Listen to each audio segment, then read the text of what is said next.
Doctor साहब, कुछ बच्चे बहुत ही कम उम्र से जिद करना शुरू हो जाते हैं, कुछ बच्चों के अंदर वक्त गुजरने के साथ जिद पैदा होना शुरू हो जाती है। ये जिद की आखिरकार वजह क्या है? देखिए मिस्टर बिया, बच्चे बहुत छोटी उम्र से अपने माँ बाप को ही आइडेंटिफाई करते हैं, यानी उनको फॉलो करना शुरू कर देते हैं। बच्चों की जो साइकोलॉजी है वो बेसिकली पेरेंट्स के साथ ही डेवलप होती है। अब हमने ये देखना है कि अगर कोई बच्चा जिद कर रहा है, चिड़चिड़ापन है या गुस्सीला हो जाता है, तो उसमें क्योंकि बच्चे अपनी बात को कन्वे नहीं कर सकते, तो वो अपने इमोशंस के साथ, अपने रवैयों के साथ बता रहे होते हैं कि मुझे किसी ना किसी तरह से अटेंशन मिले। अब वो चाह रहा होता है पेरेंट्स की अटेंशन, माँ और बाप दोनों की। अगर खुदा न खास्ता हमारे पेरेंट्स के बीच में कोई ऐसा मसला है तो बच्चे इस चीज़ को कैच करते हैं।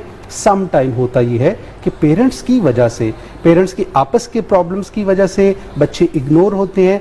अब हम तो आपस में मियाँ बीवी हैं, लेकिन बच्चों के लिए माँ बाप होते हैं। बच्चों को बाप भी चाहिए, माँ भी चाहिए, और दोनों की तवज्जो पूरी चाहिए। माँ 24 घंटे बच्चे के साथ होती है और बाप जो है वो कुछ टाइम के लिए होता है। अब उसमें ज़रूरत ये है कि क्योंकि माँ फुल टाइम दे रही है अपने बच्चे को, अब बाप की जिम्मेदारी है, ठीक है उसने 8 घंटे काम किया, 10 घंटे काम किया, घर आके उसकी जिम्मेदारी है कि उसने बच्चे को भी टाइम देना और बच्चे की माँ को भी टाइम देना है। अब देखिए ना, दोनों की साइकोलॉजी चल रही है, माँ की भी चल रही है, बच्चे की भी चल रही है। अगर माँ जो है थोड़ी सी अपनी फ्रस्ट्रेशन या अपना दिन का टाइम, अपनी बातें बताती है हस्बैंड को, उसका काम है सुन लें, बच्चों के पास बैठें, क्वालिटी टाइम गुजारें। क्वालिटी टाइम का मतलब ये है कि बाप के पास मोबाइल ना हो और टीवी ना चल रहा हो, ये क्वालिटी टाइम है। वो अपने बेटे के साथ, बेटी के साथ, चाहे वो 6 महीने का है, 1 दिन का है, 1 साल का है, 4 साल का है, 10 साल का है। डॉक्टर साहब, इसकी जिम्मेदारी क्या सिर्फ माँ की बनती है, या जिस तरह से आपने बताया कि बाप की भी, चूंकि वो दिन का ज्यादातर हिस्सा दफ्तर में गुजारता है या घर से बाहर गुजारता है, लेकिन हमेशा माँ को रिस्पॉन्सिबल समझा जाता है बच्चे में पैदा होने वाली किसी भी जिद के बारे में, तो रिस्पॉन्सिबिलिटी तो दोनों की आती है इसके अंदर। देखिए मेरी बात सुनो, ये बड़ा आसान तरीका है कि हम माँ को जो है वो ब्लेम कर दें कि माँ की वजह से हुआ है, हालांकि ऐसा नहीं है। आप ये देखें कि दोनों की जिम्मेदारी है। हमारी आपस की जो कंपैटिबिलिटी है ना, यानी हमारी आपस की बातचीत होनी चाहिए। अब बहुत छोटा बच्चा है तो माँ को जो है उसके बाप के साथ डिस्कस करना चाहिए और बाप को भी आके टाइम देना चाहिए। अब ज़रूरी नहीं है कि माँ ये कहती है कि तुम बच्चे को पकड़ लो या उसका पैम्पर उतारो या उसको नहला दो। माँ बिल्कुल भी ये नहीं कहती, वो कहती कम से कम मेरी बात सुनो। तो बात बच्चे को सुनो, हाँ मेरी बात सुनो, बच्चे की बात सुनो। अब जब हम बच्चे की बात सुनते हैं और उसको तवज्जो देते हैं, बच्चा बहुत ज़हीन होता है, उसको पता होता है कि बाप मेरी बात को सुन रहा है और मुझे समझ रहा है और मुझे रिप्लाई कर रहा है। आप ये देखिएगा कि बच्चे को जब आप 15 मिनट कम से कम और ज़्यादा से ज़्यादा 45 मिनट एक सेशन के तौर पर डील करें, ये डेली बेसिस पर होना चाहिए। डॉक्टर साहब, जो बच्चे ज्वाइंट फैमिली में परवान चढ़ रहे होते हैं, वहां पर अक्सर घरों के जो बुजुर्ग होते हैं वो बच्चों की हर जिद को पूरा कर रहे होते हैं। क्या वो बच्चे के लिए अच्छा होता है या वो भी बच्चे के लिए वो माँ बाप के साथ फिर जिद करता है? बच्चों को जब हमने डेवलपमेंटल स्टेज में लेकर आना है तो सबसे ज़्यादा ज़रूरी है कि हम बच्चों को डिसिप्लिन करें। देखिए ये माँ बाप की ज़रूरी है। ज़्यादातर हमारे इंडो पाक में, पाकिस्तान के अंदर हम जॉइंट फैमिली के साथ होते हैं। जॉइंट फैमिली में अब दादा दादी, नाना नानी, इनको हम इग्नोर नहीं कर सकते। तो अब क्या है, उसके साथ माँ बाप की जिम्मेदारी फिर बढ़ जाती है। डिसिप्लिन क्या है, देखिए छोटे बच्चे को जो 14 साल तक है उसको ज़्यादा से ज़्यादा नींद की ज़रूरत है। बहुत छोटी उम्र के बच्चे को ज़्यादा से ज़्यादा सोना चाहिए।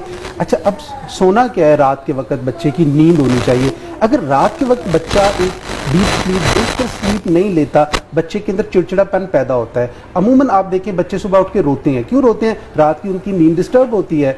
अच्छा, वो डिस्टर्ब किस लिए होती है? जॉइंट फैमिली है, टीवी चल रहा है, शोर शराबा हो रहा है, कोई इधर आ रहा है, कोई उधर जा रहा है, बच्चा उसी दौरान जो है इस प्रॉब्लम को फेस करता है।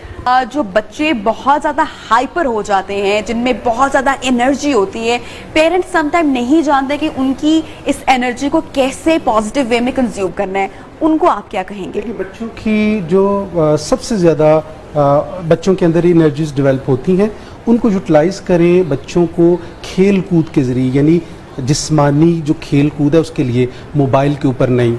ठीक है, मोबाइल सबसे बड़ी मुसीबत आजकल बन गया है, जिसकी वजह से बच्चे फिजिकल एक्टिविटीज़ की तरफ नहीं जाते, उससे बच्चों की मेंटल हेल्थ इफ़ेक्ट हो रही है।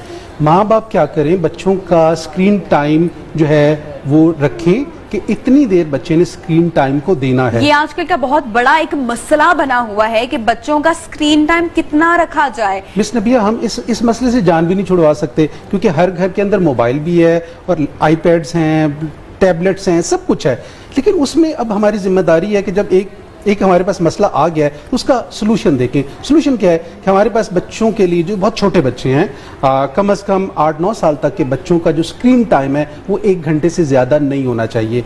लेकिन हमारे यहाँ जब एक प्रोग्राम शुरू होता है तो उसके बाद आगे बढ़ता चला जाता है। अब सबसे बड़ा मसला ये होता है कि अगर बच्चे को मोबाइल नहीं देंगे तो क्या करेंगे? बच्चे ऑटोमेटिकली अपनी एक्टिविटीज़ को ढूंढते हैं और करने लग जाते हैं। घर के अंदर बच्चों के लिए आप फिजिकल जो एक्सरसाइजेज हैं या एक्टिविटीज़ हैं उनके लिए आप चीज़ें रखें। बच्चे वो जो है उस चीज़ को निकालेंगे, खेलेंगे, कूदेंगे, अपनी एनर्जीज को यूटिलाइज करेंगे। अगर आप ये नहीं करेंगे तो बच्चे जो है वो बहुत डिस्टर्ब होंगे। दूसरा, डिसिप्लिन को फॉलो करें। बच्चों की रात की नींद बहुत ज़रूरी है। बच्चों में डिसिप्लिन हम कैसे पैदा कर सकते हैं? बच्चों में डिसिप्लिन माँ बाप अपने अंदर डिसिप्लिन पैदा करके ही कर सकते हैं। देखिए, मैं आपको बताऊं, बच्चे तो बच्चे हैं, उनको क्या पता। आप उनको रात को जगाएं, दिन को सुलाएं, उनको क्या पता है? माँ बाप को तो पता है ना। अब माँ बाप क्या करें, अपनी लाइफ के अंदर डिसिप्लिन लाएं। अगर बच्चों को आपने 10 बजे सुलाना है तो आपको भी 10 बजे सोना होगा। आप ये नहीं कर सकते कि बच्चे को सुला के खुद आप घूम फिर रहे हैं, लाइट्स जल रही हैं, घर के अंदर एक गहमा गहमी है, बच्चा उस वक्त उन सारी चीज़ों को सुन रहा होता है, बच्चा डिस्टर्ब हो रहा होता है। बच्चों को एक सुकून के साथ माँ बाप के साथ वो लेटे हों और सो रहे हों तो बच्चों के लिए बहुत हेल्दी है। और उसमें किसी किस्म का कोई कॉम्प्रोमाइज नहीं होना चाहिए। ये कॉम्प्रोमाइज अगर हम करेंगे, आप देखें ना, कॉम्प्रोमाइजेज हो रही हैं, इतनी मेंटल हेल्थ के प्रॉब्लम्स हो रहे हैं, हमारे पास बच्चों के मसाइल इतने ज़्यादा आ रहे हैं। देखिए मिस नबिया, हमारे बच्चे हमारी प्रोडक्ट हैं, हमने इनको लेके आगे बढ़ना है। आज हम इनका ख्याल नहीं करेंगे तो बड़ा मुश्किल हो जाएगा। ठीक है।